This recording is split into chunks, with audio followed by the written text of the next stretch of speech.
Ang menu sa atong breakfast mga lodi. Di sa taglamat.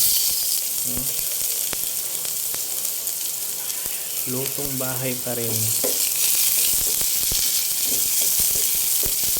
Yan. Gisa tayo ng talong. Nalalagyan lang natin ng konting slice ng manok. Yung talong na galing sa backyard ni Stoy Butoy. Yung manok. Ayan. Mekos lang hanggang sa mag-brown yung manok.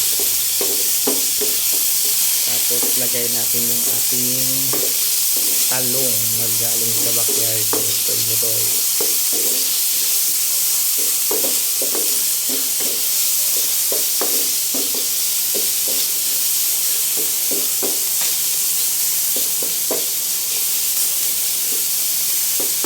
Ayan.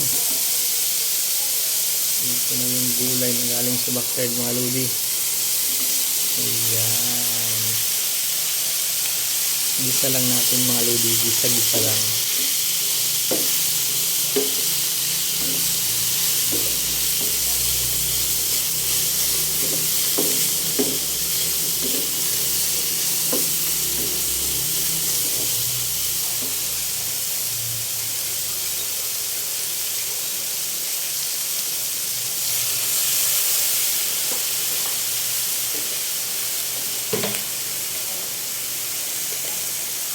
Patakan natin ng magic sarap.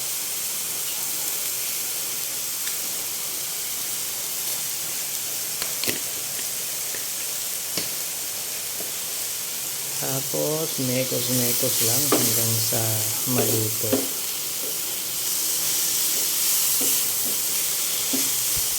Madali lang naman maluto tong talong mga lodi.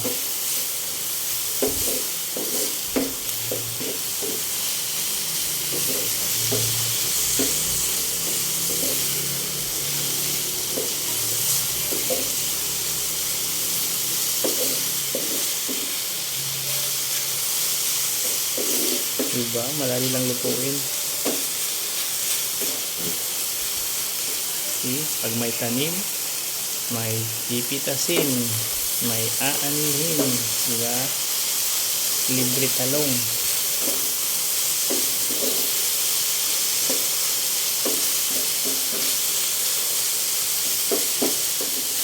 Ayan. Thank you for watching mga lodi. Bye bye.